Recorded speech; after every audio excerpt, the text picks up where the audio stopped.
Isekai, idols, zombies? Welcome back to Brotaku Retrospective. This week we are covering Zombieland Saga. Technically an isekai. They did all get reborn, but into their own lives, we'll go more into that. Right. I'm Eddie Friels. I'm Clinton Tossbone. Let's get into this. Take it away, All Clint. right. So Zombieland Saga is an anime and manga written by Shigeru Murakoshi. The studio that created this was Mappa Studios of all studios. I mean, very well known anime studio by this point. Our music is by Yasuharu Takanashi and Funta 7 Idol Group. Go figure, right? Really great music. They got music up on Spotify, so if you want to give it a listen before you give it a watch. We did find it on the streams. We will warn you, though, track 1 is just scream noise. It's not a song. Like it's not zombie even noise. Yeah, just Great for Halloween. yes. But like there's no rhyme, Really no great reason, no Halloween. story. It's just zombie groans. That's track 1. Yeah. And so with that, we'll cut into episode 1, Good Morning Saga. So I already talked about it. We're taking place in the Saga Prefecture.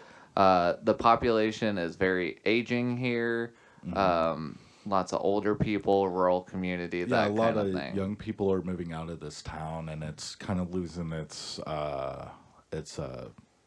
economy in a way. And so we open in with our main character, Sakura. Yeah. Our pink-haired protagonist plays into her namesake very well. Yeah. She seems super chipper, full of energy. Mm-hmm. High school-ish. It looks like she's wearing like school uniform. Yeah. And yeah, it starts with her watching a diva group, getting ready for the day, and she steps out the door. She's got a piece of mail in her hands, and this is where the old Isekai trope comes in. She gets truckoons. We're finally covering a truck coon. Which is like the craziest frame, like watching it. Like she just has like the biggest smile on her face, and the next thing is just like gone. Mm-hmm. Like it's such an abrupt transition. It almost feels like the Agretzko cuts to her rage mode because it's just everything was a hard pause. It did like the 360, like yeah, of her just flying, man. And then it cuts into the opening sequence, but it's like a hardcore sequence the first time around. It's Right? like, yeah. Yep. And so we come back from the opening bits of it. To Sakura waking up all panicked, like, I don't know what's going on around me. Where are we? It's like dark, creepy house, lightning in the windows. Very it's all haunted cobwebby. mansion looking, like kind of type of place because it's kind of old school and very roomy too. Yes. Many rooms. And as she gets up and starts exploring around, she is spooked beyond wits. There are zombies around her, red eyes. Every room she goes into, like every single one, different one. Yep. And so after some brief panic time, they're all rounded up by my personal favorite character in this whole show. I'm gonna let you take this bit though, Clint. I feel like you're gonna do him more justice. Yeah, than I can. so they're rounded up by this guy. He just bleeds ringleader. Like he just exudes that. Kotaro Tatsumi. He's their manager in a way, or they're I don't know what else you would call him. He's definitely the pop star manager. That's what he's trying. He lines up all their gigs and everything. So I mean, he's got to be that guy. Always wears sunglasses and is very cocky 24/7 and just off the walls, like type of character. Like I have to hint it to the voice actors on this guy, more so on the dub part though, because I mean I was really sold on the dub. Like it made me love him 10 times more, because I remember watching the sub and I was like, this guy's kind of funny. But watch it in my native language, like all of the stuff he said and everything was just hilarious. So they did him great on both sides of it. I watched it simulcast, subbed, and then This last go, I tried to watch it dub. Mm-hmm. That's a fight I'm gonna get into next episode. Yeah.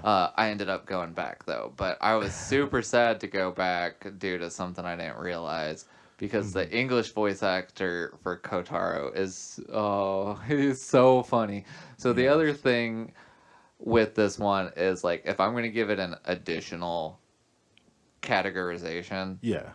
it's definitely a gag anime. Yeah, for sure. Like it's definitely like your almost like a montage all in one type of thing. Because I mean, it's just kind of off the rails, so it kind of touches on every aspect of kind of like your typical anime tropes. Like there's a lot of like hat tips to like certain other animes too. Like their opening intro to the show is like a hat tip to Kamen Rider. Mm-hmm.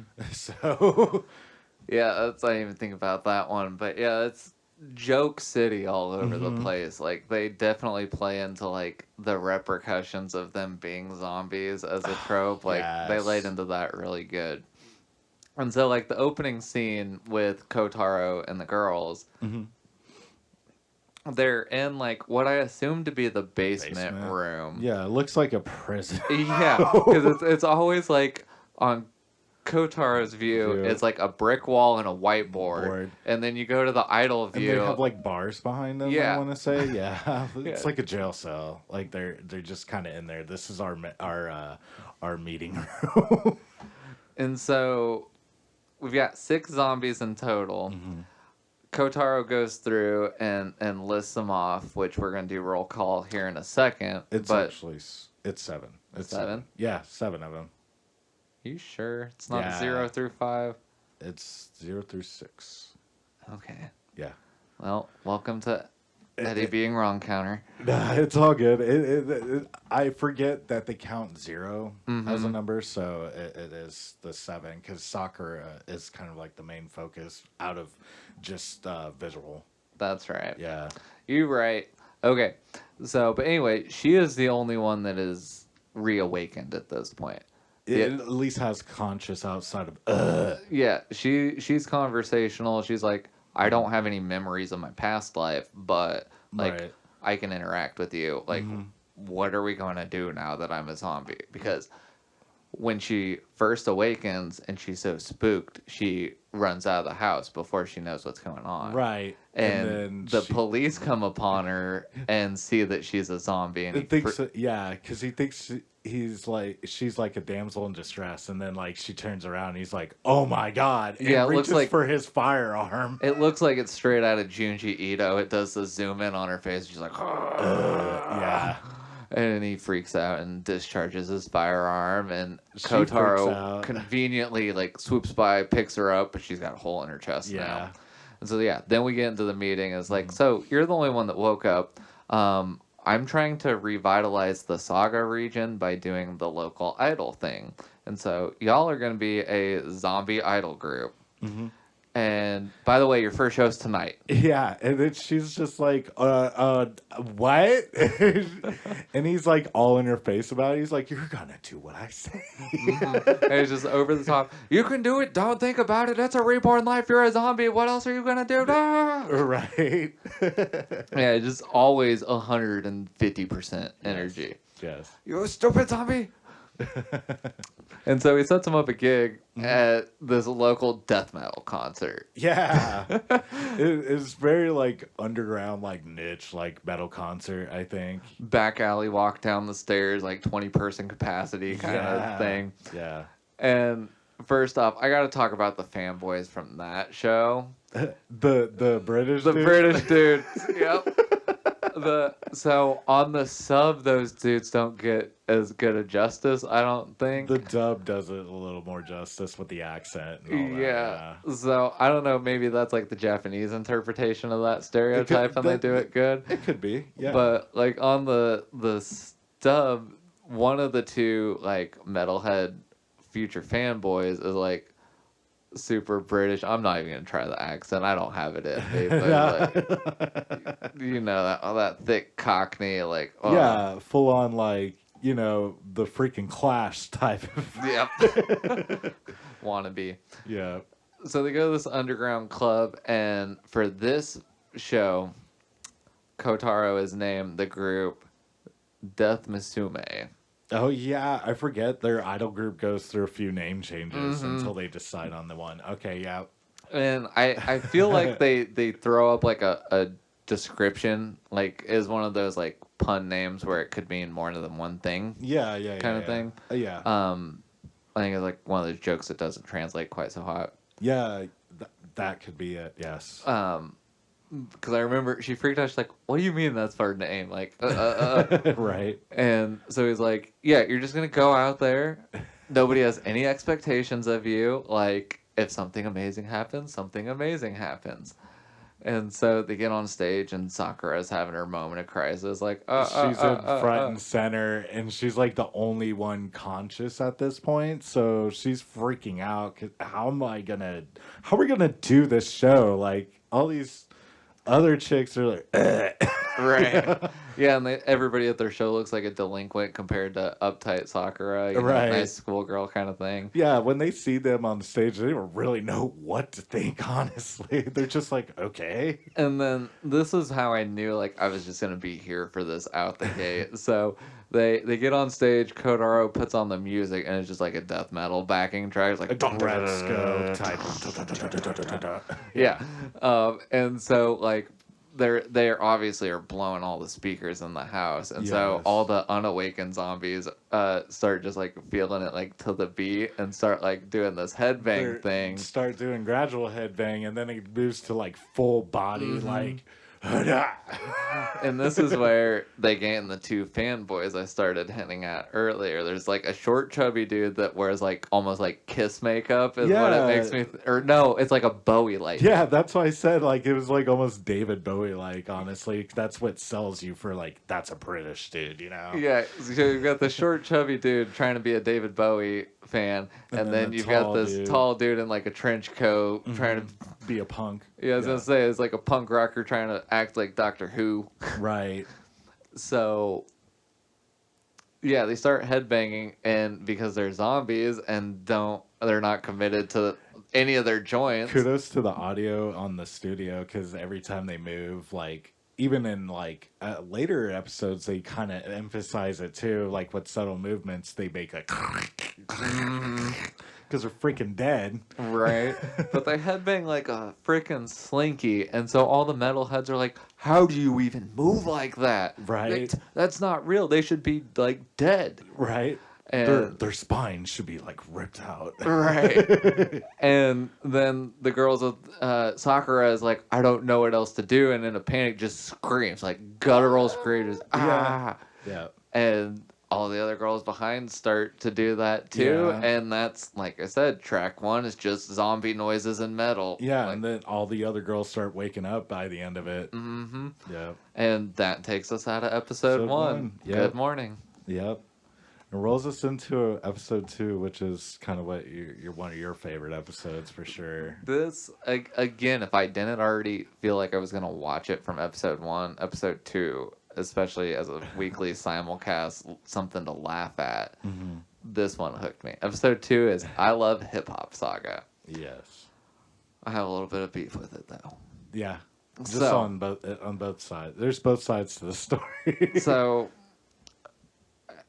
as often things go when we do these rewatches, anytime I watch it live, I'll do the sub, and then when I'll come back, I'll do the dub and give the English actors a chance. Mm-hmm. And so that's what I wanted to do with this one. Right. The girl, Sakura was fine enough. Kotaro had me in tears. Mm-hmm. But I noticed, and you can't catch it episode 1 because the audio track is just... Right, so, screaming. Like, so, I mean, that's pretty universal across all languages. So, yeah, don't need a caption for that. So, episode 2, as we start getting into the bits, everybody's reawakened. We're introduced into everybody. Yeah. But as we get into the audio tracks for the song, I'm going to go grievances and content. Yeah. As we get into the audio parts of the song, we've got basically 2 audio numbers in this one. Mm-hmm. The first one, they run across some hooligans that are using rap as the means of conveying the story during that part. Right. And on the dub, Crunchy put the audio in, like, it's the original audio, but they didn't put what the translation was. Like, I couldn't get any of the captions to pop that way. Right. And then it ended up being the same way with the idle number at the end. Mm-hmm. And the storytelling component of that is, like,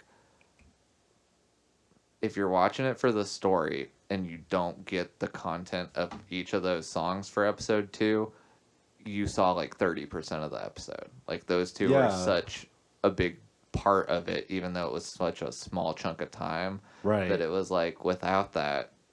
Which was kind of crazy because I don't know if that was just an error on the application of like the service we watched this on Crunchyroll, but there was like no, like, you can hear the native audio, but there was like no translation per se on the subtitles. Because when I was watching in dub, like, those native parts were native. All the songs are native. But when it comes to that, for whatever reason, this episode... Yeah, because you said future episodes that went away. Because you watched the whole thing dubbed, right? Yes. Okay. So now I'm sad because I missed out on the English Kotaro. But... So... either way. Grievance done. Rant over. Yep. Episode 2. I love Hip Hop Saga. So we start the episode with everybody waking up, and we get introduced to our lovely cast of zombies. Yeah. So I'm going to go numeric order instead of the order he introduced them in. Yeah. Because Kotaro goes in like a specific order, and you get like builds up to it, which ends up being a whole punchline in and of itself. But exactly, because they're like, why? Yeah, because they end with number 0, who we're going to start with. Yep. Number 0 is Tai Yamada. The legendary Tai Yamada. The legendary Tai Yamada! Who? Don't you know? The legendary Tai Yamada! What makes her legendary? What the fuck does it matter? Bleep! Oh, got too excited that time. So, first one, she is like just zombie girl. She can't talk. Even at the end of the season, she's just kind of like, Yeah. I mean, thank God she can get down choreography. Yeah. and it's her choreography is always unique in and of itself. It's like still like zombie. Like we're still doing like Thriller theme on every dance. Mm-hmm. So we got Tai Yamada at 0, and then our girl Sakura Minamoto, she is zombie 1. Yep. And our schoolgirl, she's the only one he doesn't say is legendary, I think, as he goes through the queue. It's just like, we got Sakura Minamoto. Straight up, like in that tone, too. She's got like this big scar on her forehead, too. She, like, it gives her such a big forehead, though, out of all of them. I just feel so bad for her. And she's always getting the egghead joke cracked. Yeah. Poor girl. She's got 5 head. What did he do? Who put her back together? Following that, we got number 2. Ah, yes. Saki Nakaido. Saki Nakaido. She is my personal favorite. Yes, she I is love her. rough and tumble biker delinquent chick. Mm-hmm. She ran a girl biker gang out of Saga within the last, I think it was within like the last 20 years roughly. Yeah. So, couple decades. Yeah, she was a fairly recent zombie. Mm-hmm. Clint, I'm gonna let you go. We got not number 3, Ai Mizuno, which is one of our former idol girls. Used to be in a group called Iron Frills. Yes. And then on number I was just gonna say her death was kind of crazy in itself. Yeah. Oh, I can't wait till we get to that point. Yeah, in this. that one's really nuts. When we get to that one, you're gonna know. And then we got. She's one of the 2 in the group that has had actual idol experience in the past. Yeah, as well as our next one on number 4 was just Junko Kono. As a former idol, but from like 3 generations. Yeah, she was Showa era. So I think that was like right as TV was getting big, is what it seemed like. Yeah, so color. It was very, idols and fans don't mix. Everything is from afar. Kinda. It was more of like the performance. Yes. Like was the biggest. Like it makes me think like the Beatles era. Yeah, for sure. And so, following number 4, we have number 5, which is personal favorite of mine, Yugiri. Yugiri. She's So pretty cool. dramatic, though. It's like his. We'll get. She slaps people in the face at like the wrong time, and people are like, Yeah, she's like a old school Japanese courtesan. She always looks like put together. Like, she's always smoking out of a pipe, and exudes like that type of lifestyle, the night lifestyle, and everything. she's like Very always relaxing. in a yukata for like her default outfit, or like the She's other. like the most comfortable looking of all of them. And then wrapping up, we have number 6, Our shorty. Lily Hoshikawa. She is like our child star of the group. She is like 12 years old. Yeah. Big blue pigtails. Hair, yeah. Heart literally beats out of the Her chest. chest, Like, yes. if you were There's to a reason for that. We'll get into that later. if you were to personify chibi cuteness character, that's her She role is in her. the group. Yep, for sure. And so, as we're getting woke up into everybody, they do try to go on a tangent for a minute and be like, well, how did we wake up as zombies? Why are we Right, zombies? right. And Kotaro and classic Kotaro mode is like, what does it matter? You're zombies now? That's all you need to know? Like, I did some magic, heebie-jeebie, doo-doo, and Why now are you you're here. asking so many questions? You don't What's need up to with the know. questions? You don't need to know. All you need to know is you're here now. Yeah, exactly. And you got to do this show. Yep. And oh, by the way, we're playing a show at the like basically the Civic Center tonight. Yeah. I think it was like the community center or something. Yeah. And they're all like, what? Okay. And so Junko, and then I and Junko run out the door. Yeah. And then Sakura follows chases them. after him. Yes. And so our girls end up going down a dark alley, and off to the corner of the alley, a car screeches in and stops, and out bump 3 homebros, basketball jersey, backwards baseball type, your hip hop kind of dudes. Yeah, and they just start rhyming, like trading off on bars and everything. And it's not great. Like, Yeah. it sounds very amateur wannabe, but it's fun. You know, they're using that as their medium, like for the whole storytelling. So it's like once you get the words for it, it's like, oh, they're kind of being creeps trying to pick up on chicks on the dark of night in the back alley. They can't stay on beat to save their lives. That too. And so the girls get scared and go run down the alley, and then our favorite local cop shows up, and I gotta say, the cop hip hop was way better in Japanese than it was in English. It was so rough in English. Yeah. But yeah, so the cop and the hip hop bros have a little back and forth, and it's like It's very corny and it is dude, the like cringe. It is super cringe. Like you'll get a good laugh, but there's a reason that track's not on the album. yeah, thank goodness. And so the girls all being unmakeuped, they, turn around and everybody sees zombie. Yeah. And cop discharges his weapon and again. Junko and I see for like the first time, like, oh, we can't just run about on town like we used to. We'll get shot. And so in the panic, the bullet shoots out the light, and they all run back home. Yeah. And start preparing for their community show event. Yeah, they come to terms with it more or less, begrudgingly. And so we get to the community center. Nobody feels really all that put together, but they're doing it anyway. And this time their name is Greenface. Greenface, yeah. I got a good giggle out of that. I was like, how appropriate, zombies. Ha, ha, ha, ha, ha. Yeah. And I think that's kind of probably the same joke line that Death Musume was supposed to be. Yeah, more or less, yeah. And so they get up on stage first and start freaking out. Don't know what to do. They put on like their song that's supposed to be song number 1, and like Sakura's super trying, and like the other 6 are like just defaulting, doing their own thing. Nobody's got anything going together. I think Yugiri's doing her own thing. Yeah, she's got the Japanese 3-string. She's playing. Lily's like jumping across like a child idol on Candy.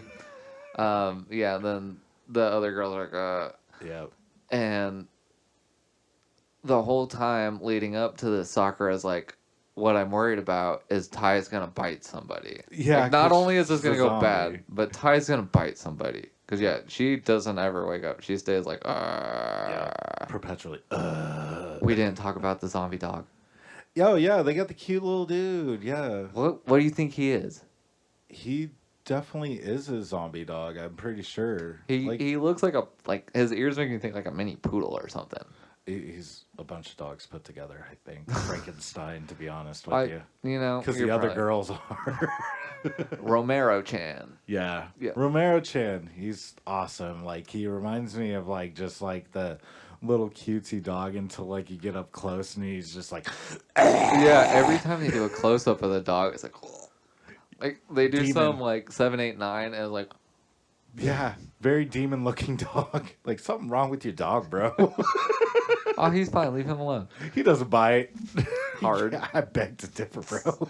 Yeah, Ty and Romero really pair off. So that ends up kind of being Ty is like the human puppy of the group. Yeah, more or less. But anyways, yeah, Sakura's worried about Tai just biting somebody on stage and they create an uproar and they find out they're zombies.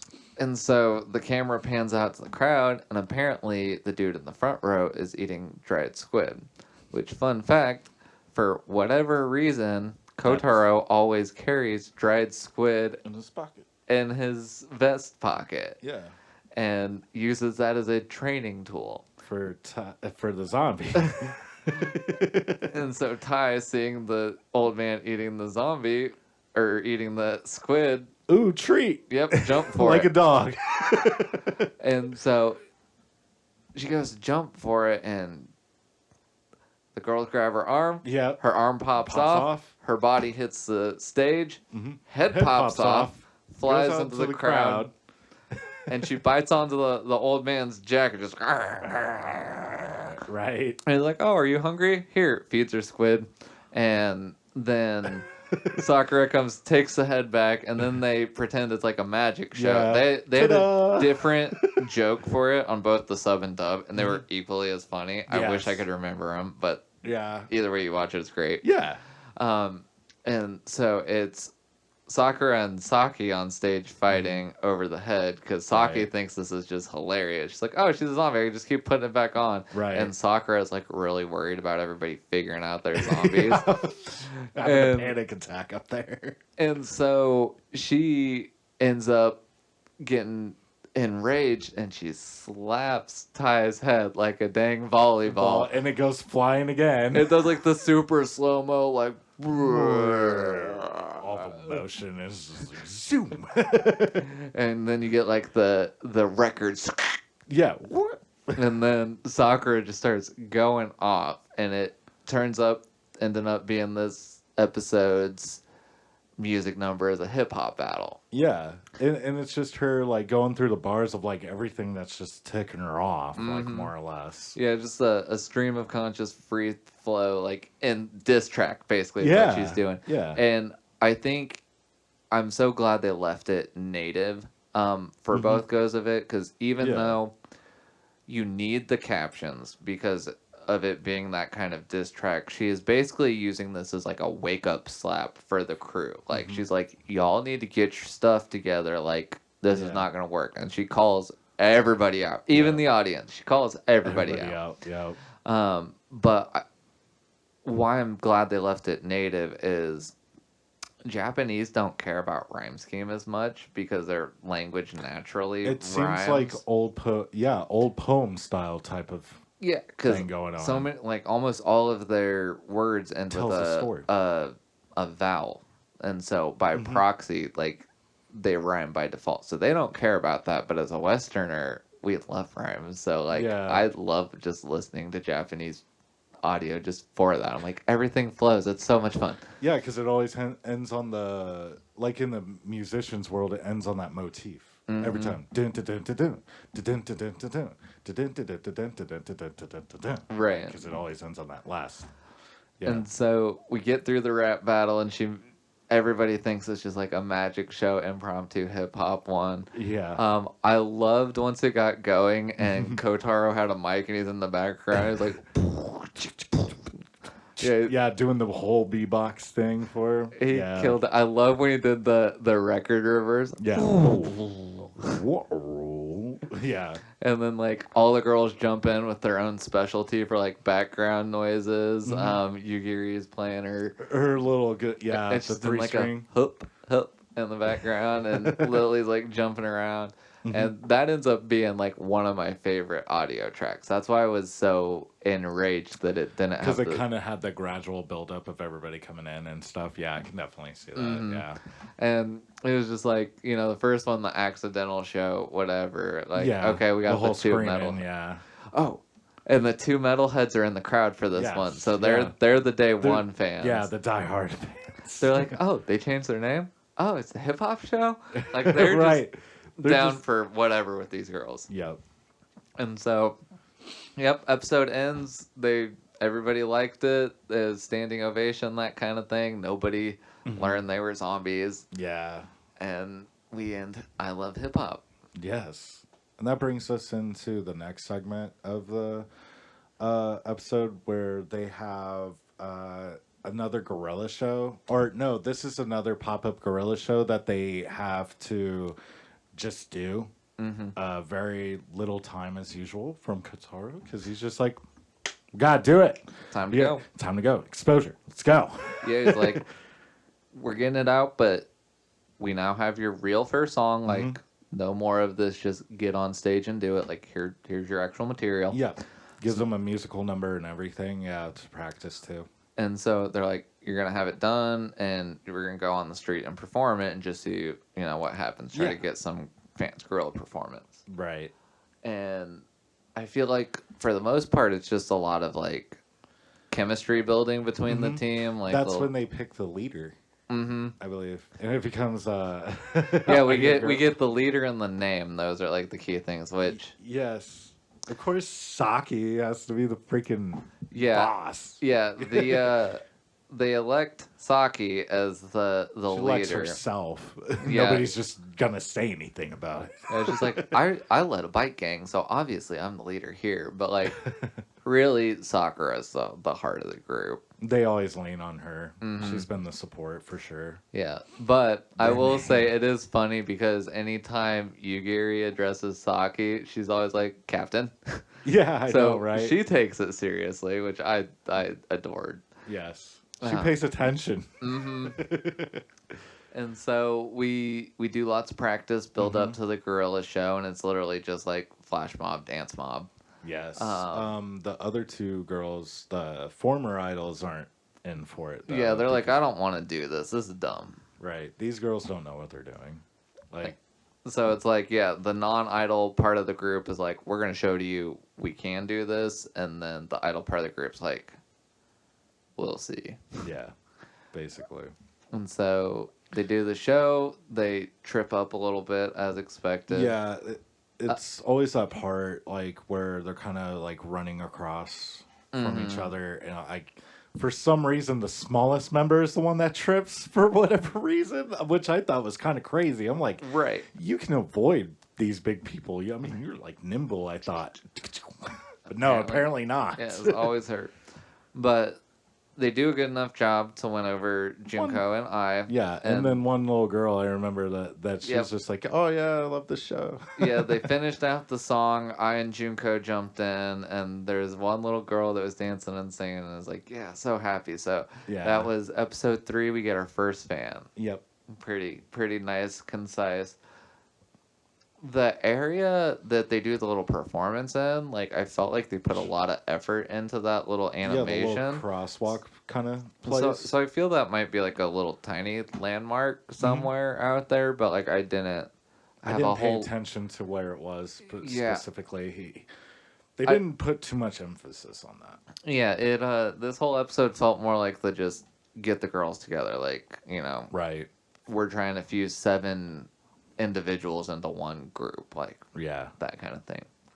So moving on, episode 4, we have Warming Dead Saga, and our zombie girls go to a hot springs. Yeah, so on this one, basically they got their exposure going at this point, right? Like they get starting to build up a little fan base and stuff. So normally, Yeah. normally like Sakura's thinking, this would be the part where we start doing our album, right? Yep. Kotaro says otherwise. He's like, we don't have any money. We're broke. We need to make some funds. And he's like, want to guess how? Here's how. We're gonna do idol stuff, obviously. We're gonna sell out. Baka zombie. We're gonna sell out and advertise for a pharmaceutical company. Yeah, whole background. The episode of the prior episode, he is talking with this person in the background. Yeah, farmer rep. So he's like, yeah, go knock him out tonight, and we'll get this deal for some money. Right. And so to start with, they get shipped a box package of their product, which is like a muscle relaxant strip. Patch. Yeah, think like almost like an icy hot patch. Yeah, yeah. Which, how is that a thing in Japan where people just run around doing that? Did you notice that disclaimer? Yeah. That episode? It's like, hey, So- it is considered practicing medicine to if put you one of these slap on somebody another. on somebody, you're a doctor. Congratulations. It's like, do not do this. I was like, Yeah, I can't believe that's a thing. But then again, I remember there was like a crazy story we heard through another like podcast a long time ago about that. We just won't mention drop that. Yeah. Okay, moving on. Then again. Acid from the sky. But yeah, so apparently, that is a thing there. Huh. So, yeah. So they try the product, and apparently it works great on zombies. They all loved it. Oh yeah. And so they decide to do their song and put the patch on everybody as part of the song. Yeah, It's like while they're having like kind of like a little like a break in the song. yeah, they're they doing run like out there. it's like a corporate retreat Yeah. to the hot springs. Yeah. And so they get through the song. Everybody loved it. Everything's looking good. Kotaro and the farmer rep talking like, yeah, we agree upon this deal. Everything's going to be great. Let's have a drink and talk about it, type of thing.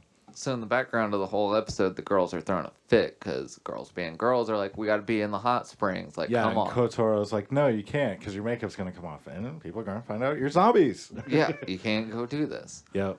And so Junko,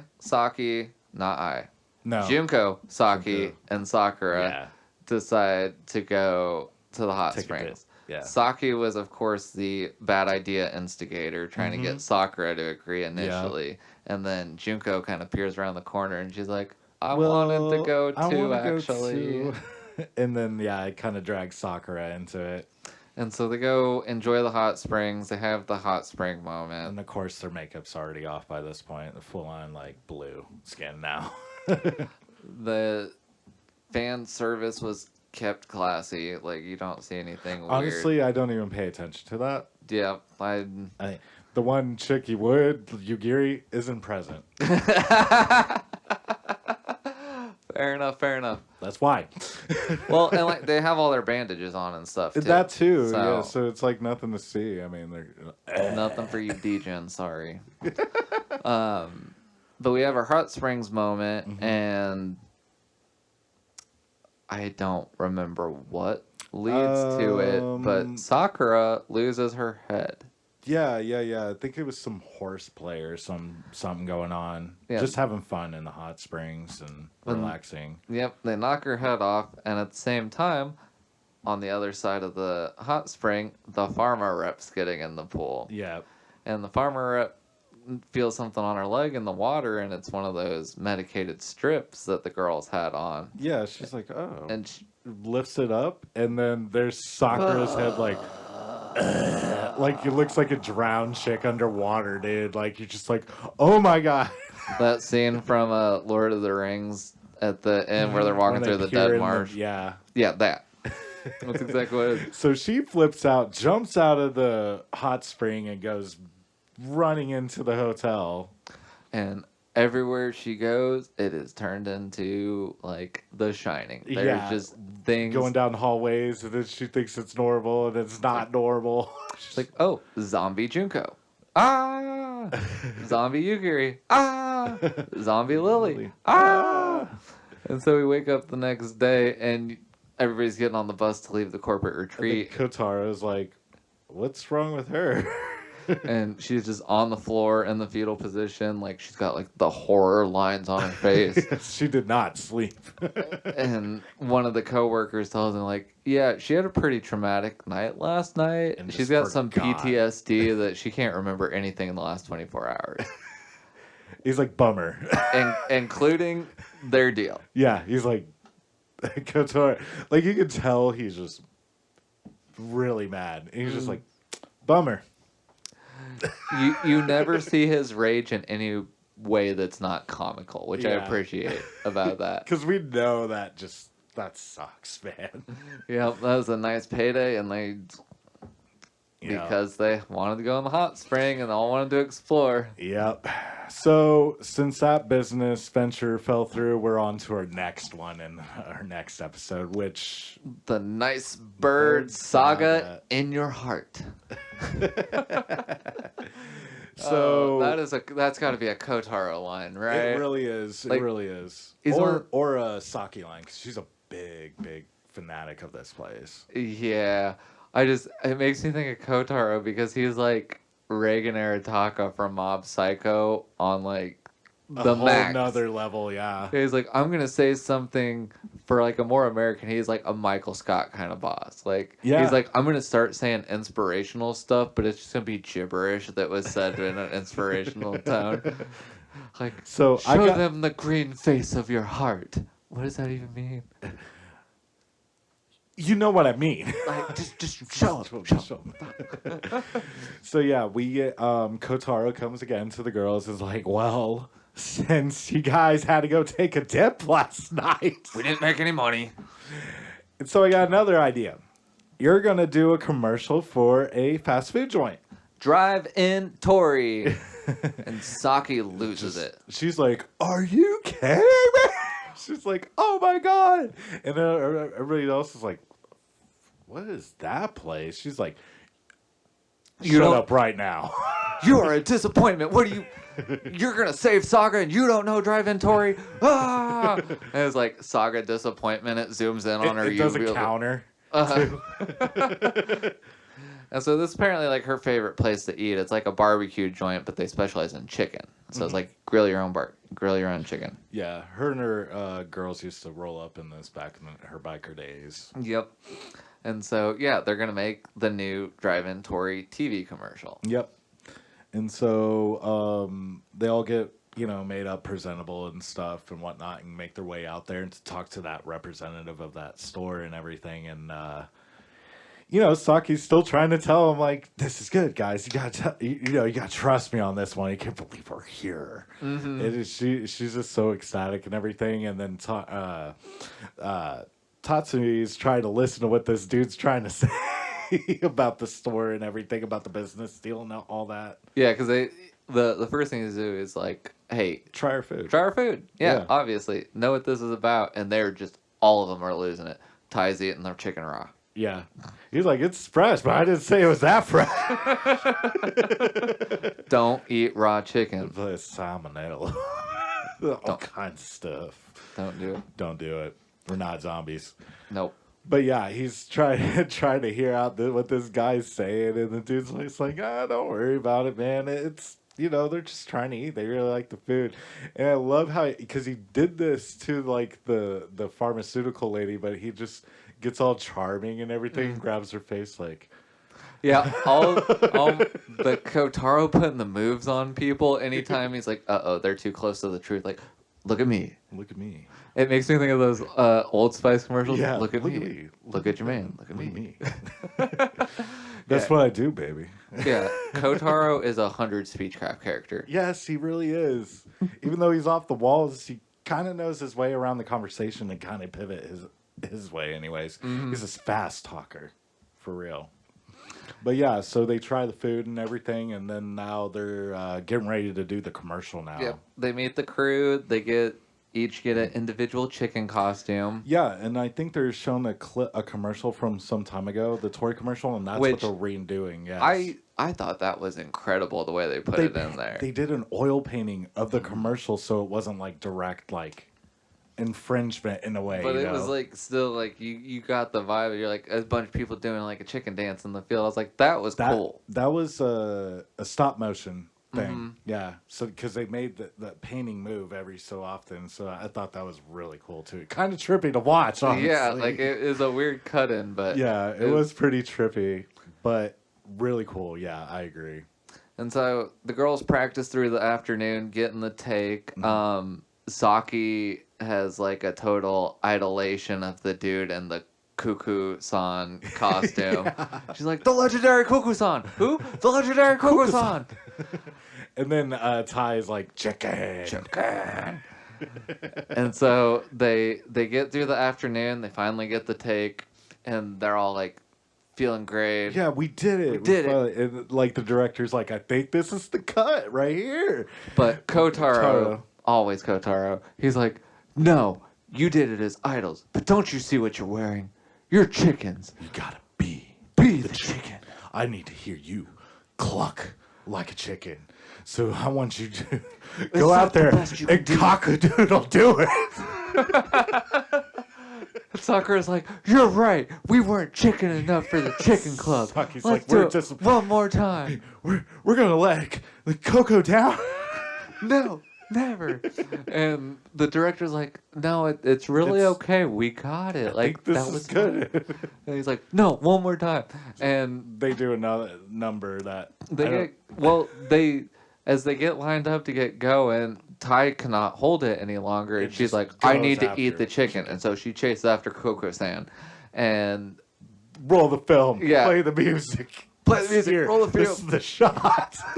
And so it's chaos and pandemonium in the background, and they exit the episode by showing us the complete commercial. The other cut. That was good. With the cut and everything. And everybody finds it hilarious. Like, all the townsfolk, as a viewer, will most likely find it hilarious. And I this was is dying. the first time Ty actually does something on cue too. She actually she does like a rooster crow. Rooster crow. She can't talk, but she can do that. And so that takes us out of the A part of the episode because while we love Drive-In Tori, the grand payout was T-shirts. Yep. Unfortunately. So, the B part of the episode, we're going to try and get some publicity, and we do another Saga local tradition. It's like a contest, yeah. The God Olympics, which is another staple throughout the generations that Saki's well aware of, but everybody else is like, what is the God Olympics? Are you kidding? You're disgrace to Saga. Counter 2. And so it ends up, to me, it was like Mud Field Day. Yeah, definitely. It has like that, the Takahashi's Castle type of show. Yeah. So, I think they do like 3 events. The first event is like the bicycle, riding bicycle on across a very narrow platform across mud, and mud's on the platform to make it slick, obviously. Right, and so there's apparently a winner of the end of the God Olympics, first, second, third prize. So they're like, oh, that's how we'll make it worth our time. As long as one of us can get up there, we can, talk about exposure. the band. Yeah. And they all wear these white T-shirts to this event as like promotion. Oh God, Kotaro's T-shirts for Franz Shushu. They're very, very terrible. The girls did not like them. Yeah. Yeah, if we didn't go into enough detail on that on the earlier episode, because I mean it was kind of a quick bit. The girls named the band Fran Shushu. Yeah. Because Ty sneezed. Yeah. I heard it. It sounded like sneeze, but I could have swore. No, Ty was talking. It was Fran Shushu. Yeah. I forget what the base word was that they started. It was like something French. Yeah. So they were like French fries, French, something, and then yeah. That's how I got happened, because they're thinking of something French. And I remember Kotaro gave him, so he kept saying the name wrong, like, it doesn't matter what your name is, you have no followers. I don't care. Nobody cares. Until you make them. So Yeah. if you want anybody to At care the about this. start of every episode, like this is why I love this character. He always messes with them, like in the morning, first thing. That's suspicious. He's like, I'm gonna get in their face and just tell them. Yeah, He throws a baseball, or like he hits him like one time, and then like they hit him back. I remember that. Yeah, at least the violence is two-sided. He beats up the girls beat him Retaliate, up. yeah. The dirt. Yeah, I remember that. Dude, he got so close to the strike zone on that one. It wasn't on the dot. I mean, it was right in the meat, Yeah, but it wasn't right on the bullseye though. He was really lucky. Fastball to the thigh. Yeah, right? yeah. I mean, granted, that would put any grown dude down. Like, I mean, it's close enough in that area. Yeah, he always messes with them and instant repercussion. Like, so there's like a comedic stick almost at the beginning of every episode that we get into. So yeah, here's the problem, but we're gonna condense it into like 90 seconds, and we're gonna amp the energy up 200%. Let's go. Slapstick comedy. Here we go. But yeah, getting back into it. You know, we get our contest going on, and of course, after the first event, none of them do great, and they're all covered in mud, so the promotion shirts don't work anymore. Yeah. And I love how, like, for whatever reason, Kotaro decides that he's going to participate in that one event, and he is like a pro at it. Yeah, but he gives the group no props for doing it though. She's like, "Who are you?" He's like, Kotaro taught to me." She's like, "Oh yeah, what brings you out here today?" Nothing really. I'm here to do the thing. Yeah, very horrible like interview. Now, apparently, behind the scenes, when speaking for someone else, he's got 100 speechcraft. When he's talking for himself, yeah, there's nothing to say about himself. I'm not important. Don't look at me, please. But yeah, he makes it across gracefully. Yep. And the girl's like... And so then, event 2. Was this rope swing. I thought that was event 3. Did they only do the 2 things? Yeah. Okay. I think so, yeah. I thought there was a third, but I guess not. So yeah, then they do a rope swing, and it's like distance plus style. Yeah. And I don't know how I feel about the fact that so many of the crew only fell within like 5 meters. Yeah, like, I mean, they basically, half the crew did just lean over and fall straight in. Well, remember they tried to like wash the mud off, but that was a bad idea. Like, so they wiped all the makeup off so they had to cover themselves back up in mud, which made their hands like. Yep, that's right. Yeah, every single one of them. Like, I think Sakura just forgot to grab. She's like, I forgot the.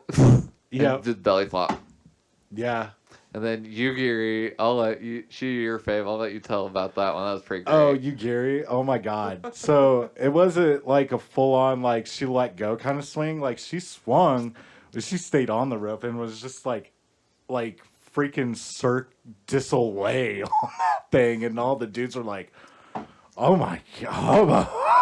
Like they're just all vibes. Yeah, she definitely does like the exotic dancer on the rope kind of thing, and then she ends back on the starting podium. She didn't even. The announcer's like, "Well, she didn't even jump off, but the judges are giving her all the style points." And then I think Saki did like the full on like. She did the kid swing. That's right. Yeah, she went went super high and then what? Straight down. Yeah, she didn't. She did trajectory going vertical instead of horizontal. Yeah. And then freaking Lily's was fun. The yo-yo. Yeah, yeah. Lily somehow wraps herself up like a yo-yo, which zombies, duh. But I was just thinking like at the end, snap. I was thinking Spider-Man. Yeah. Morbid reference for a morbid show. Yeah, and then both of the idols, Junko and I, just face plant. Yeah, they don't even make it 5 meters. Like they're just like slip, boom. And Tai, yeah. Tai ends up being the rope swing MVP because she's the one that has the sense to not only get a nice swing going, but to launch yourself with it. And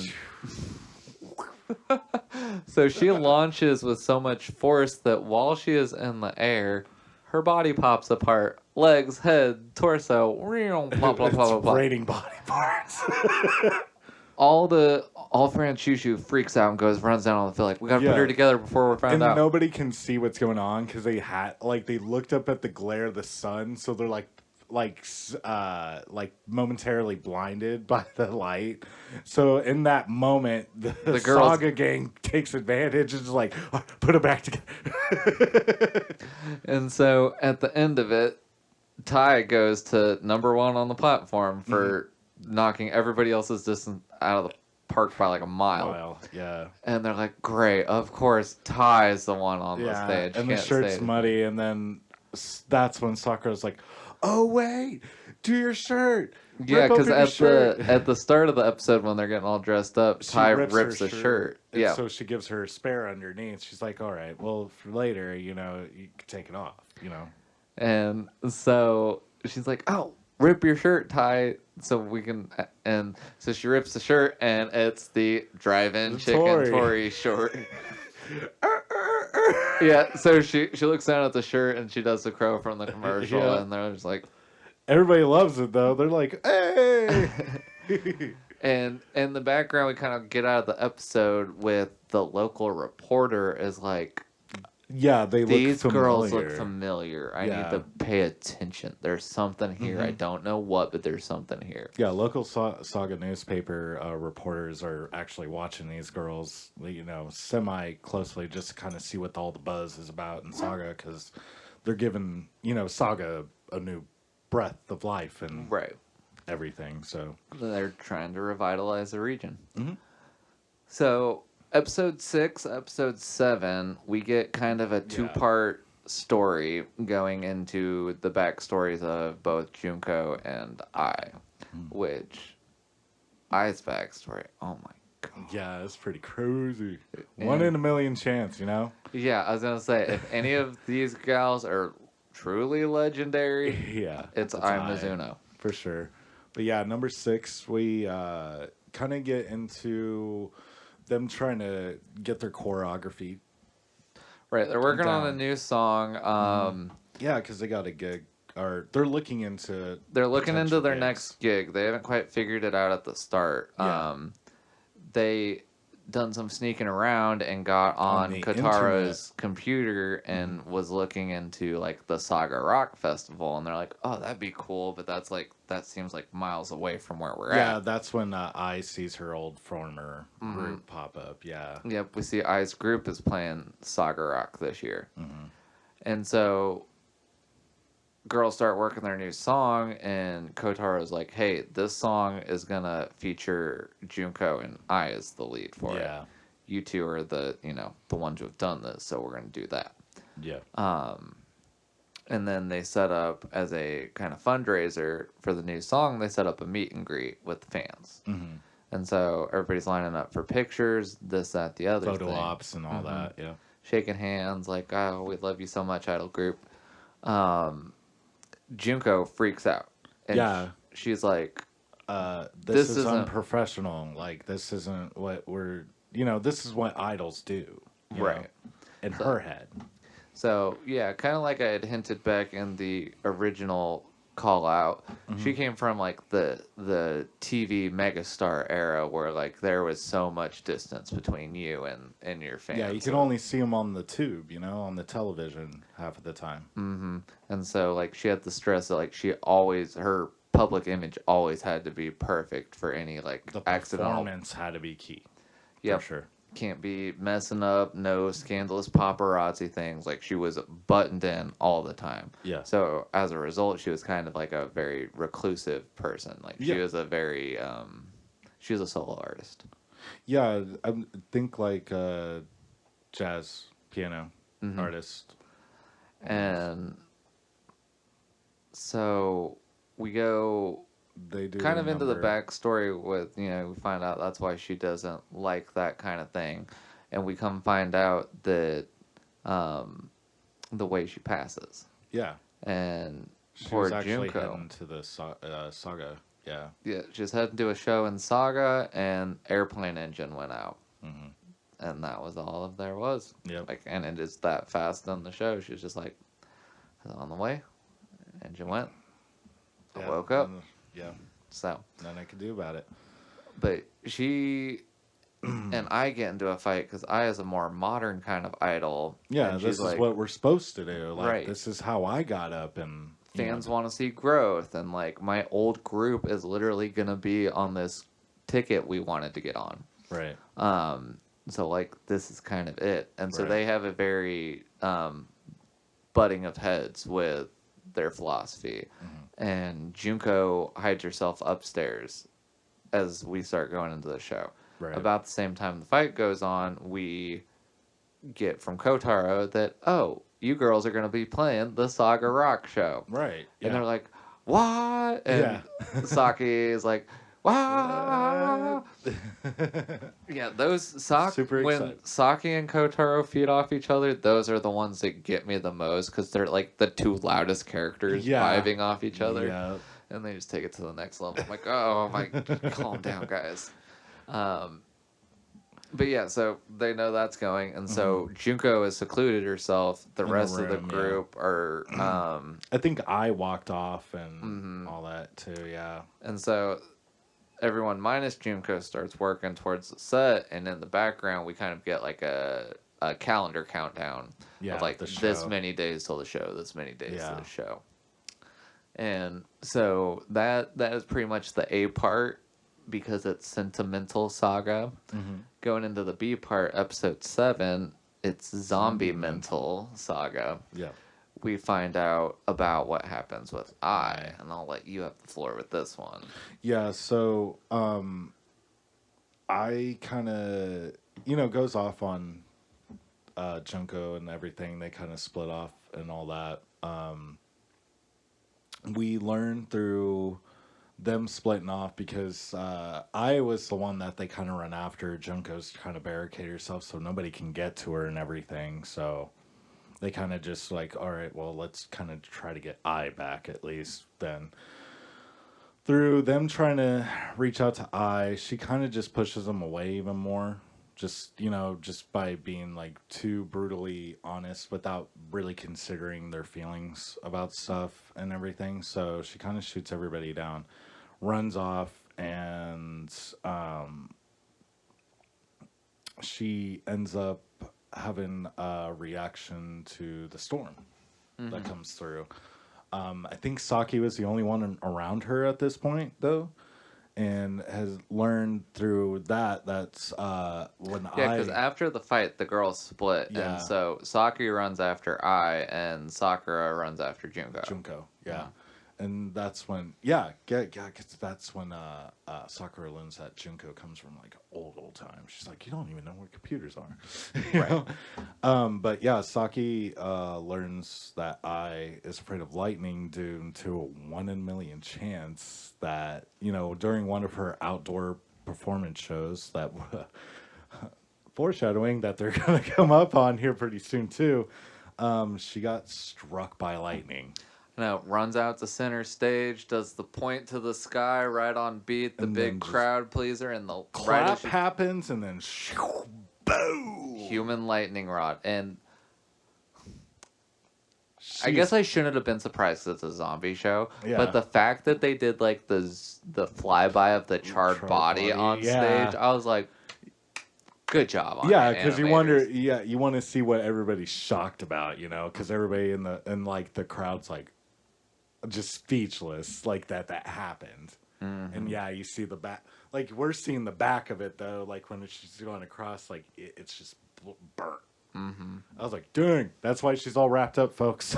Yep. But so that gets us in the episode 7 where they're just like, all right, let's get down to business. We need to do this show. And so everybody minus Junko's getting ready, and as we get down to like the final hour, I think Kotaro has a heart-to-heart with Junko. Yeah, he's like, you gotta pick yourself up, get your stuff together, like just times have changed. You've got to get with it, but that doesn't you need to change. Like, you're the Showa idol. Like, if you don't want to do the meet and greet, sell pre-done photos with the signature on it. Like, there are ways to work it to your advantage, but you have to speak up. Mm-hmm. And I was like, nice. Yeah, good on him. And she'd been, apparently the whole time she was up there, she was not moving. She was in the same spot, and it's reflected because she has mushrooms growing out of her head. And so we get through the pep talk. Kotaro rips the mushrooms off her head and is like, you need to fix this door that I just broke down getting into you, by the way. Fix the door, and then get your butt to practice. Yep. And so everybody's starting to feel better. We get to the day of the show, and it is just the storm clouds are rolling in. Yeah, they're the last group to go on, honestly, which is yeah. That sucks. Yeah, they're the last group of the night, I believe, and a storm, of course, is rolling in, and everybody that knows any idol groups is like, they're just up and coming. We don't need to see them. We're not missing anything, and they just flake out, of course. But their two main guys stay though. Yep, our 2-day oneers stay. And so girls go on stage. They start the number that prepared. Yeah, the new one. Yep. And lightning cracks during like eyes opening when bit. She's trying to do the verse, and she's like kind of like struggling through the verses because she gets interrupted all by her fear. She has a very natural PTSD, I would say. Yeah. And so Junko steps up because it's a duet between the two of them. Yeah, and she's like, I can do, we can sing together if we need to. And so that ends up getting Ai's confidence back, and they get the show going, and the fans are loving it. And then, of course, at the end of their show, at the end of the show, as things have to go with these unlucky girls, the stage gets hit by lightning. And pops all the lights out. All the sound system goes down. But thankfully, since our girls are zombies, undead, they take the electric current in their body like a Frankenstein would, and they glow. Mm-hmm. And due to the electric current running through their body, it changes their vocal cords. They get like auto-tuned voices, like when Finn eats the bee. Yeah. And so, we get like their main song, like Awaken Returner. Yeah. But with a like auto-tune vibe to it. I would say Vocaloid. I'd say Vocaloid. Yeah, type. Definitely. Yeah. Definitely the Vocaloid vibe. And they take it out, and it's a very flashy dance number. They shoot laser beams for their fingers too. Yep. And I think the episode ends with like the magazine editorial of like angels. Yep. Yeah. Angels descend upon Saga Rock Festival. That's right. Yeah. Greatest PR for our group yet at this point. So ended that show at the bang, and now we're on to this is where we get in all to the backstory stuff on the other characters, on some of the other characters. Sorry. We don't get everybody. Yeah, we don't get everybody, but we get a nice chunk of the group, I would say. Yes. So number 8's going to lead us into Go Go Neverland Saga. This one, to me, was like simultaneously one of the saddest backstories and most hilarious backstories in the same go. It is a roller coaster of a dramedy. It is definitely a dramedy. So we open up the episode with the local TV reporting station. And it's like the editor going, hey, what do we want to all have for lunch? Yeah, he's calling it in, And one coworker is like, Sicilian rice bowl. He's like, again? You get that every day. And then this other dude is total yak of a man. Looks like Baki character, dude. He doesn't like watching TV, apparently, so he goes and eats lunch in the park. Lunch, yeah. And so we flash over to our girls in Fran Shushu. They're doing like a meet and greet local thing. Yeah. And because our big guy was looking at the paper and he was like, oh, I recognize that girl. Mm-hmm. And then that's when we get into the meet and greet thing. Our big guy shows up again looking like a big monster, dude. Like, just everybody's afraid of him. Mm-hmm. And even Saki's like, yo, we gotta watch that guy. Yeah. She's on the prowl the whole time. And so he goes and hops in Lily's line. Number 6, end of line. Yeah, holds up the sign with his big meaty hands. And they're all like, oh, he's a fan? Okay. we're still keeping our eye on it. Yeah. Got some crazy fans out there. Yeah. And so he gets to the front of the line. He's like, Lily, is it really you? And it's Right. like, And he record gets scratch. down on his knees and like grabs her, and she's like, she doesn't know at right away. And then Saki comes flying in from out of frame with a flying jump kick. And then we get that slow motion thing going again, like, ugh. He goes flying off to the side. Saki's like, don't you dare touch our squirt. You knew the rules, big man. Don't touch. But yeah, that's when he starts explaining, like, but she looks so much like my daughter. Mm-hmm. And then that's... He's like, if I scared you, I'm sorry, I won't come back. Right. And so we get Lily kind of starts telling the backstory. He's like, actually, that's my dad. It's my poppy. That Yakuza looking mom. Yeah, I can't believe it either. She's like, yeah, I get my mom's genes. And what? How small is her mom? well, we don't find out Yeah, because from the story, as we the viewer know, is it was just always her and her dad. Mm-hmm. And so, as a little kid, child actor, she noticed her dad loved television, so she's like, I want to make my dad happy from inside the TV. Yeah. And so she goes down the child star route. And she starts growing I up. was say, you got to tell us one. I don't know if I can keep straight through it. So, as we all know, like, kids eventually have to get older. You know, all our child stars that we know from our childhood eventually grew up with us as adults and stuff. But that was Lily's thing for her dad. She always wanted to be daddy's little girl on screen. So as soon as she started seeing puberty take place, like hair started growing, her voice started changing and stuff like that, she couldn't handle it. Like she was horrified she was going to end up like her dad. Yeah, she just she didn't want to grow up. And so she literally just had a panic attack to the point where she had a full-on heart attack. Yep. Oh, hell. I was going to be like, oh, hell no. That's what I expected. But yeah, apparently she had been being so overworked because her dad got like way into manager mode versus dad mode that he kind of forced her to do these shows to a point. Yeah, it got to the point where it got away from what it originally was to where it was like, no, this is a business. And so then it goes to like the little sad thing, and dad walks in and is like, oh, like, yeah, that's terrible. And then, yeah, that's how we find out how Lily passed. That's why her heart's out of her body. She literally had a heart attack. Beat out of her chest.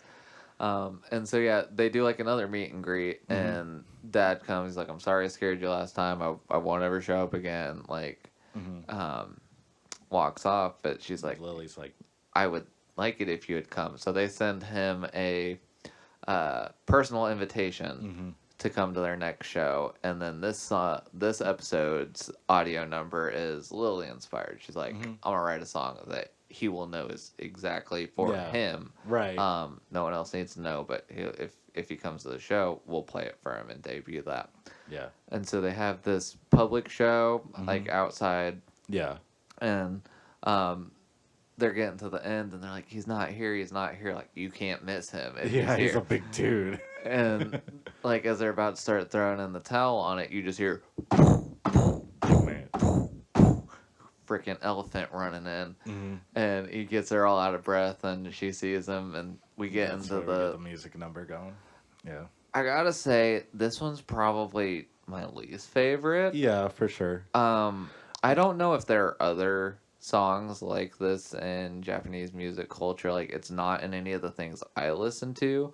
I felt like they were trying to do like the poetry storytelling kind of thing, but it was like they crammed way too much every time. It was like almost like, for me personally, it was almost akin to like one of the heartfelt songs in a Disney movie. It was made for this show. This is the song for the sad part. Like Coco has this one song that always brings tears. That it's about somebody's relationship because they've gone away, and they were like, remember who I was. It was. For me, it was like a more intimate thing for just her and her dad, and I'm like, that's why that song was just kind of falls off to the side for me, because it wasn't a Franz Shushu song. It was more of a Lily song. Right. Because I will say, like, the hook bits were fine. It was just, like, what I would consider to be, like, the verses was just, like, we needed to say it, a little bit less. Yeah, like, take that to, like, from where it's at, like, 70%. That would probably have been fine. Yeah. But it's still good. It was super cute, and it runs, like, all the way through the end of the credits, which they start doing that more through, like, the end of the series. Yeah. Halfway through the season, they started doing the closers with the musical number and the credits rolling. Yeah. So that takes us out of Go-Go Neverland. Dad ends up becoming a fan. Yeah. I forgot about that. Yeah, he's like... yeah, he's the background of all the shows. Then we go into episode 9, which is too much of a title for me to even attempt to say. God dang it, Saki has like a thing for like making the over the top free form poetry. Kind of like a Bakugo. Yeah. Murder, death, explosion. Lord, murder, explosion. But episode 9, we come in, and we get Saki's backstory. And it starts out, the girls are going to the local old people's community center to learn the traditional old people dance. Right. And it starts out with them trying to have dialogue back and forth, the girls and the old people, and it's just like a I can't hear you kind of comedy. Huh? And then Pappy's like, all right, turn on the music, and they turn on the music, and all the old people like are put together like on the beat. They're like, wow, you're so surprised. It's gonna be harder than I thought. And so the girls start dancing around, and out of the local mini mart, we're introduced to 3 little hoodlums coming out with their terrible looking bikes and their red leather trench coats. Yeah. Biker outfits, yeah. And so they come up bump into Sakura, and they're like, who said you could be singing and dancing out here? This is our turf. This is Dorami turf. And Sakura, is falling to pieces, like, I'm sorry. And like she stalls just long enough that Saki's like comes over and she's like, all right, come on, we need to like get the show on the road. And the little biker punk girls try doing the same thing, which brings out Saki's inner bike chief. And she's like Nani? Yeah, I love the stills every time it does it with like the question explanation, like. Yeah, her face gets all serious and her eyebrows are always like, like in the background's black, just her face like delinquent vision. Yes. and it's Sakura and Lily, because first the girls want to back out of the fight because they're like, she's an elementary schooler, that's not cool. Yeah, because it's a little girl. Yeah. And they're like, well, what about you, Sakura? And then Sakura comes out like, she's tough. She's like, don't pick a fight you're not ready for. Yeah. And so they send the girls on home. Yep. And this kind of sets Saki into like her memory spiral. Yeah, because of the biker gang thing. Yeah, because on the back of the bike gangs it says Dorami, which was her gang. Yeah. And apparently this little girl's mom was the OG friend, compadre to Saki. Yeah. And so the girls are doing their thing in Franshushu. Yes. And they're headed home, and they see the Dorami girls in a field surrounded by a whole bunch of other bikers. Oh, yeah. I love this scene because... they're driving down the highway. Yeah, Kotar's driving. He's, like, trying to... And they're all like, it's so hot. Like, can you turn up the air? Like... they're too close to me. And Kotar's like, will you please shut up? I am trying to drive. And then Saki just opens up the sliding door and whoop. Yeah, so it was Lily or Sakura's like, Kotaru. He's like, what is it now? I think you need to know. Saki just jumped out of the Saki fell out. Oh, of course. Why? It's just like screeches. He's like, why? Yeah, I love the like poor parent Kotaro moments. And so she jumps out and like breaks up the fight because nobody wants to mess with Saki. Yeah, like she just walks her up to presence, like I will mess every single one of you kids up. Right. But the other hoodlum girl is trying to challenge the girl to a race off. Mm-hmm. And Saki goes down to kind of break it up, and then I think lo and behold, our favorite resident police officer shows up. Like, hey, I'm gonna arrest you all, and then they're all like turn into him like They he's all like, double glare him. I'll call for backup, and then I'll arrest you all. And they're like, guess we gotta get out of here. We'll solve this later. Yeah. And so we flash forward to nighttime, and Saki has the realization that the other bike gang is the same bike gang that her gang was rivals with in her youth. Yeah, so she knows what's about to go down. She's like, they're about to go do what I did. Yeah. And so we flash over. We've had a couple scenes of the kid biker gang boss and her and the co-pilot mom. Yeah. And so we have a scene of their household where she's like, "Hey, you want dinner?" And she's nowhere to be found. And she sees her drive off on the bike. She's like, "Oh no!" Yep. So mom goes and gets her bike. I love the fact that when they do the get the keys scene, you see Saki's Tamagotchi. Yeah. In the drawer. She that tells you what timeline those girls are from, more or less. And I thought it was cool too, like definitely this episode and the last episode, it was like we had a little bit of the repercussion of like, hey, there are people that are still alive from when you. Yeah, know these girls. Yeah, because like I said earlier, like the Saga Zine dude was like, these look familiar. I know these girls, yeah. But getting back to it, we come to realize both Saki and Mom are like, they're gonna go play chicken at the place that Saki ran off the cliff, because we found out by this point that Saki played chicken with the ex-rival gang and just went straight off. Yep, drove off the cliff and motorcycle explosion, boom. And so she shows up just in time to stop the two young hoodlums from playing this. Right. And she hops on Mom's bike and is like, I'm gonna take your place. Let's go. And so her and the rival gang member start their trek, and the rival gang loses their stuff because Saki is like whole time she's speeding up. She's like, "What do you mean you're speeding up?" And she like immediately wipes out. Yes, turns her bike sideways to stop. And Saki's just like, "I'm going, send it." Yep. Round 2, second time she flies off the cliff, destroys Mom's bike, blows into smithereens. Yep. Is way more fire. It must have been the dry season, because that was way more fire than that bike should have caused. Yeah. But that's neither here nor there. Yeah. But they have like a come to Jesus moment, like, y'all little biker hooligans, like, quit doing this. That's what will happen. This is not legendary. Playing chicken up here, no, don't do that. That's not legendary. Right. And we have a nice kind of, he's like, if you want to see something legendary, come see this. Show. Yeah. And so all the biker gal hoodlums come to the show to see number 2, Miss Saki. And this number, they're all dressed up in like the rock and roll red trench coats, and she's doing like the I'm the Biker Boss song. And we end the episode with the OG, the Brit boy is going like, they invited a bunch of new weirdos this time. Nice. Yeah. And so I was like, that's the thing. Like, the crowd just always is growing in like just weirder and weirder ways. More random people that are like from different slices of life, pretty much. Yeah.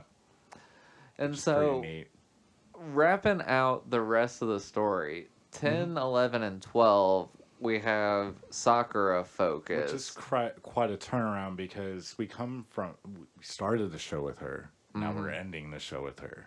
Right, yeah, she was definitely like the narrative focus at the start, and then we've kind of like hopped around to everybody, and then everybody got or some of the girls got their backstory, and now we're back to our main girl now. And so we open up episode 10, No Zombie, No Saga, and we're picking our next venue, and we're going to play at Arpino. Yeah, Arpino. Which is a Saga venue that apparently has not been used for musical purposes since quite some time. Yeah, since I's group had been there last. Yeah. Iron Frill. And when they go and check out the venue, something pings in Sakura's memory. It feels familiar, but she just can't. Because I guess Put a a key finger on character it. trait that we kind of like glossed over with Mhm. Sakura is she just has no memory of what happened beforehand. Like Exactly she like woke the up, others are. yeah, she woke up, she had her personality, but like that was it. She didn't Mhm. remember what happened before she woke Yeah, up. who she was. Yeah. Whereas the others all had that really strong sense of self. Mhm. And so they go and check out the venue, and it triggers a memory, and she's like, maybe something here will like help me remember who I am. Right.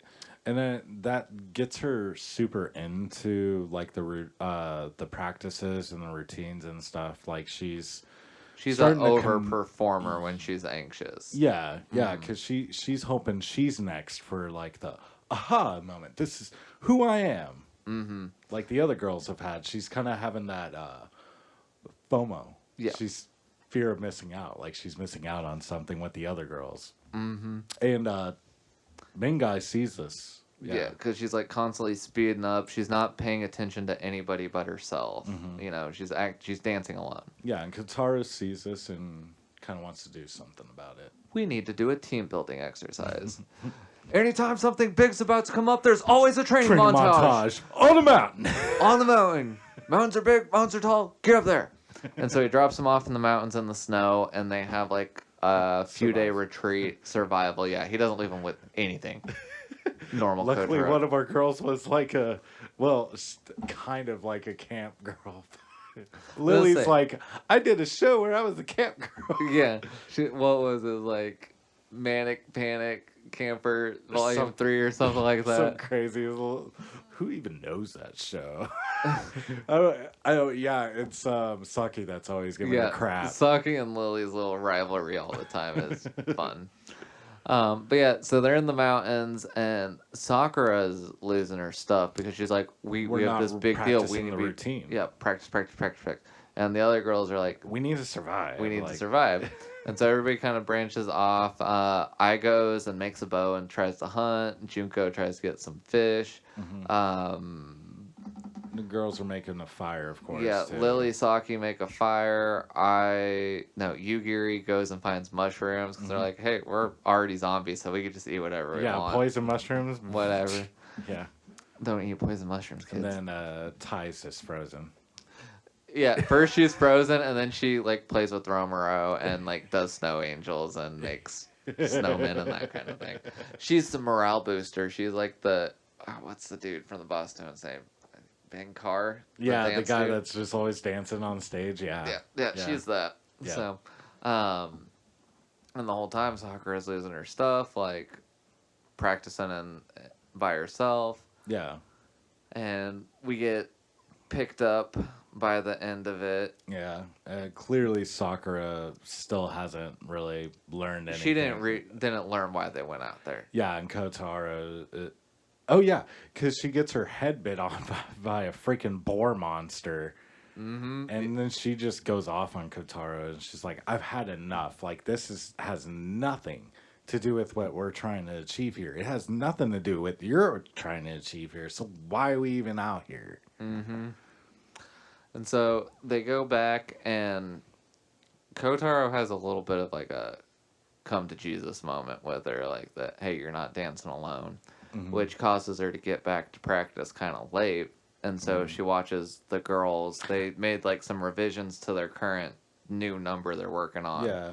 And they start practicing it. So she's kind of like watching them from the other side of the class, not being in the room. Mm-hmm. She's like, man, I've never... They have good chemistry. And I've never noticed this before.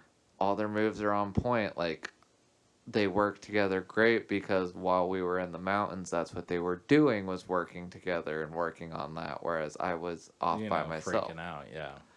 And so she goes in, apologizes. The whole group's like, oh, yeah, I love you. Everything's going to be great. Yeah. And I think at this point, we've still got like 10 days, a week, something like that, till the big show. Yep. And so we wake up the next day. Everything's feeling great. Sakura's overexcited. It is like... point for point, the opening episode.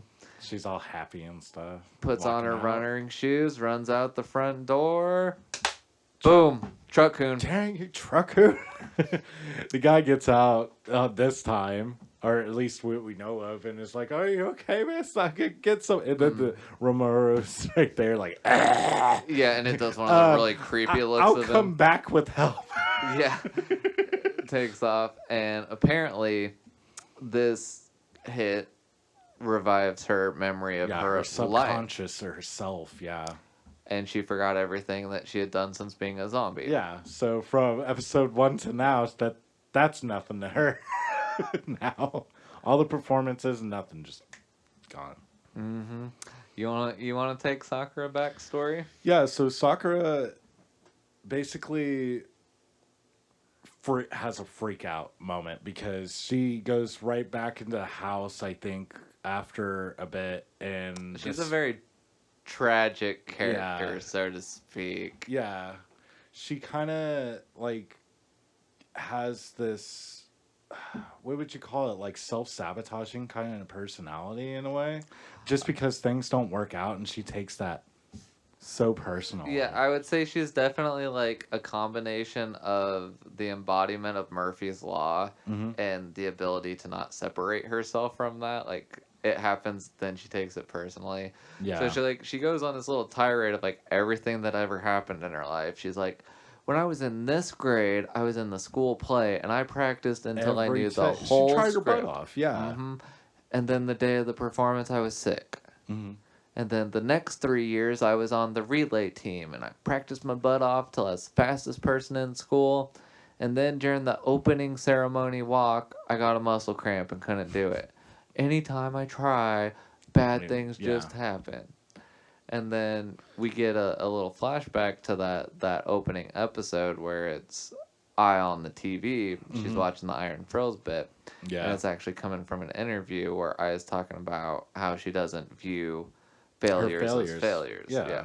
It's just another step to get to where you want to be. Mm-hmm. I was like, we love those kind of lessons. Awesome. Good job. Yeah. And so Sakura, goes and sees them live and it all touches her. And so she gets the motivation to go try again.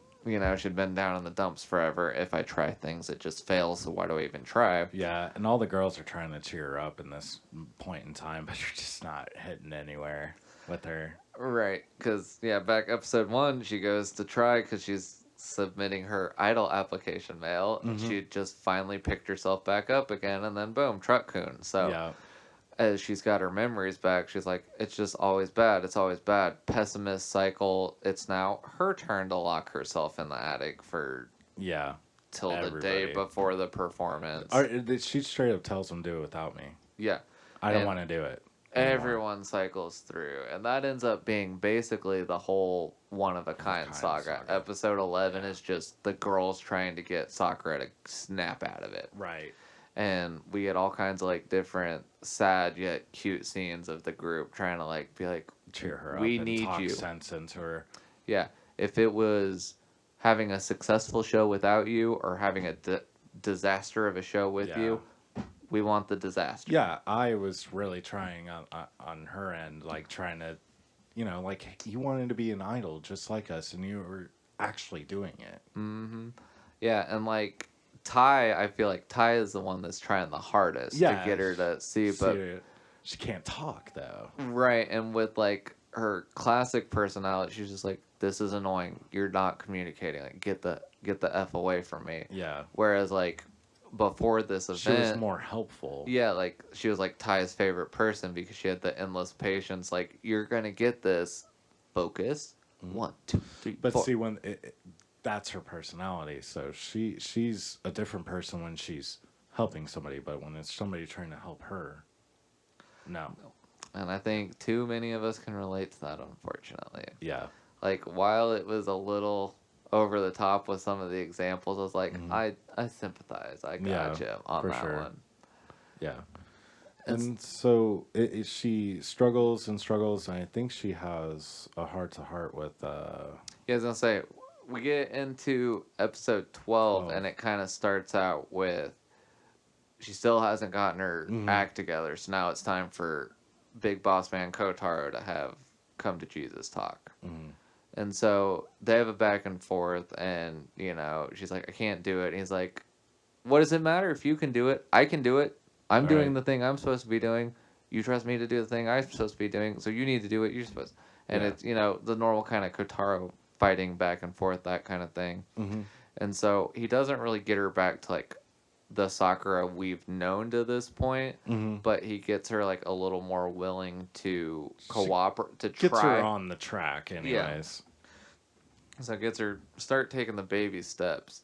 And during this, I had forgotten all about this before the rewatch. There's like a tiny little 5 second. 5 second scene that When she's practicing and relearn, because she knows the steps subconsciously. So when she starts dancing, she's like, "Oh crap, I know it." right.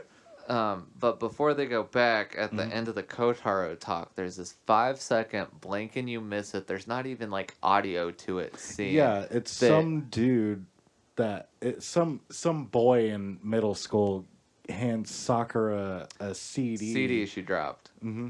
And you get from the way everything is presented, you get my assumption is it fades in. The kid's face is right there. You don't you get the shade so you can't see his eyes or anything. But then it fades in Kotaro's face right over that boy's face, and I'm just like, no. Kotaro had a crush on Sakura, and that's why she's alive. It's so sad. It's Frankenweenie all over again for me. It's terrible, man. It ain't gonna end good. And so that you miss that, and it changes the context of the whole entire show. I'm just hurt. It really does. It was kind of like that for all our girls in a way, but this one just kind of did the full circle type of thing, because he's been there since the beginning. Why is this dude so obsessed with these girls? No, it's just the one girl, and Giri called him out on it, and he was like, no. Yeah, he was all coy about it. That was something I hadn't caught in the prior episode, because he goes to the local pub, or I think it's his dad there. Yeah, you assume that him and the bartender have an old connection, because the bartender has a connection with Yugiri somehow. Oh, and he knows about his project to bring Saga back to the world, and he's like, "How's your project going on the whole Saga thing?" His dad. Yeah, so pretty sure he's while Sakura's trying to get her stuff together, and he's like, "I can't really intervene yet."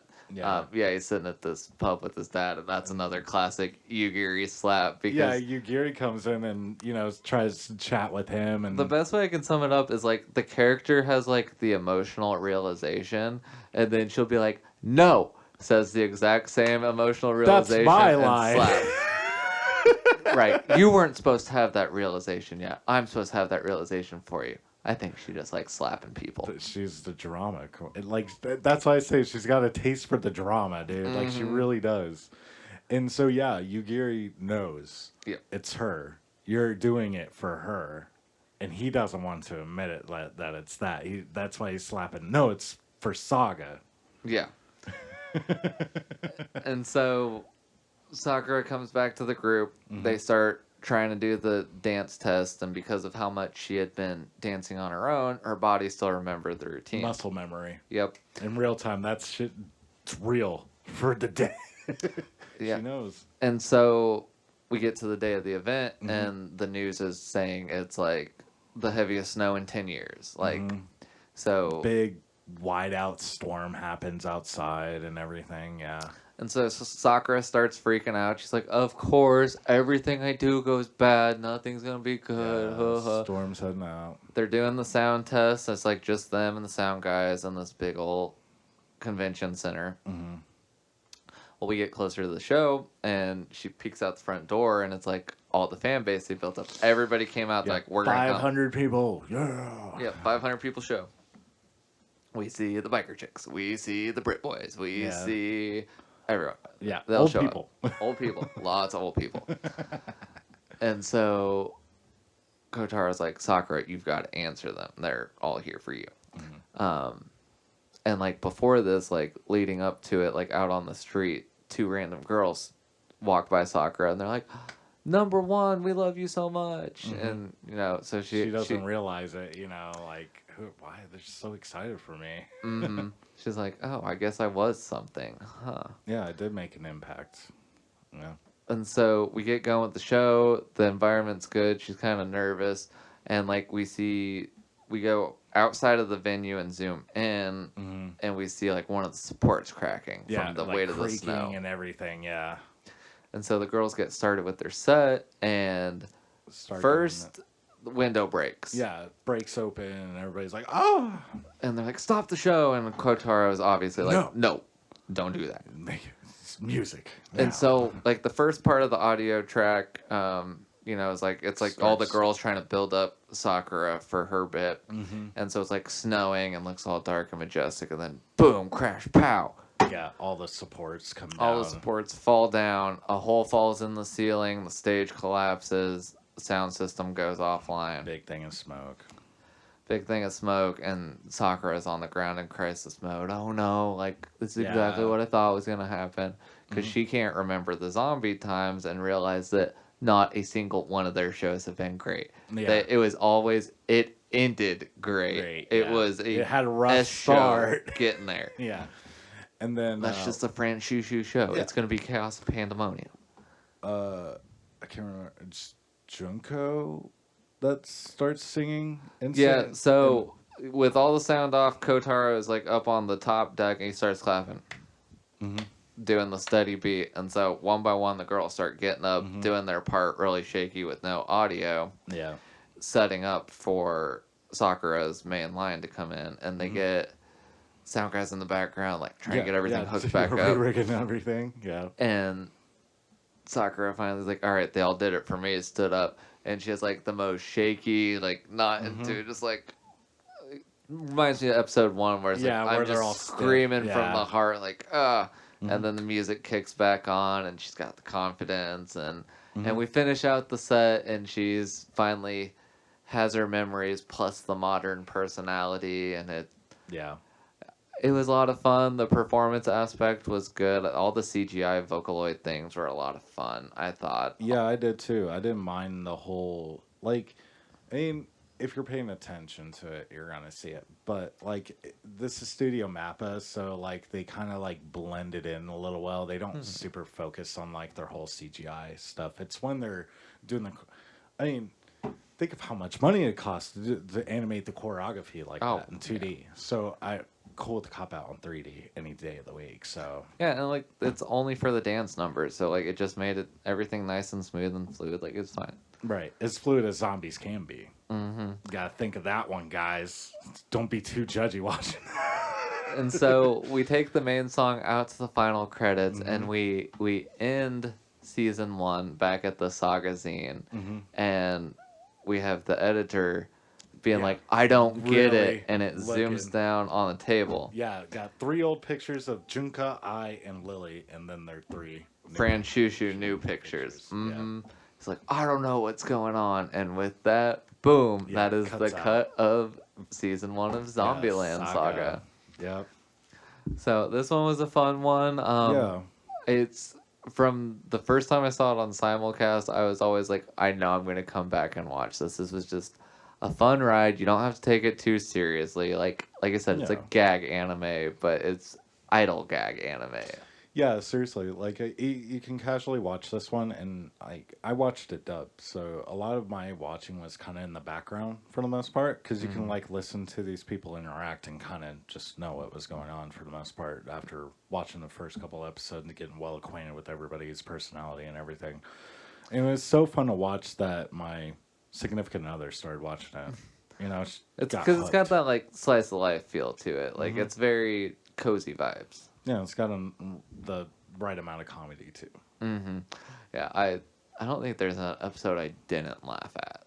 Like, right, there's always like a good one-liner. Oh yeah, and I mean, if nothing else, like I wish I could just like line up all the Kotaro clips back to back and have a Kotaro master track, because every one of them is great. All his cold openings killed me. Yes, for sure. His good mornings were just like him just messing with the girls every morning was awesome. The dirt. He's like, that's so funny. And like the French bread that he used to hit, he just got nailed with too. I liked it when Who was he? He slapped one of them in the face. I don't know if it was Saki or what, and she just like gut punched him. I thought it was I. It was I, Yeah, and then she just gut punched. Mhm. Don't you be doing that? Yeah, all the slapstick in this was great. He asked for it and every time. I love how they put like so little effort. Like, you don't need to know how we got here. That's not relevant to the story. Mm-hmm. It's, you're gonna have fun. Just come for the ride. You Yeah. get idle backstories. You get It's a jokes and comedy. They definitely play on the zombie slapstick trope, not only for like the performances, but the comedy bits. And it kind of breaks the fourth wall because like this is kind of like a thing like, so as their idol group is bringing like a bunch of different people together to like watch their show, it is kind of like the same instance for like us viewing it. I feel like anybody can watch the show, and be entertained by it. Oh, absolutely. You don't have to be into a certain genre or niche to enjoy this. This one you can like watch and like as a break in between like your whatever montage you're doing of a whole rewatch of Naruto to Shippuden or something. Like, Life's getting you down. You need something just nice and easy and enjoyable. Come join us in you'll laugh, Zombieland Saga. you'll cry, you'll have a good time. And with that, I think we'll wrap for this week. This has been Brotaku Retrospective covering Zombieland Saga. I'm Eddie Friels. I'm Clint Tossman. Later. See you next time.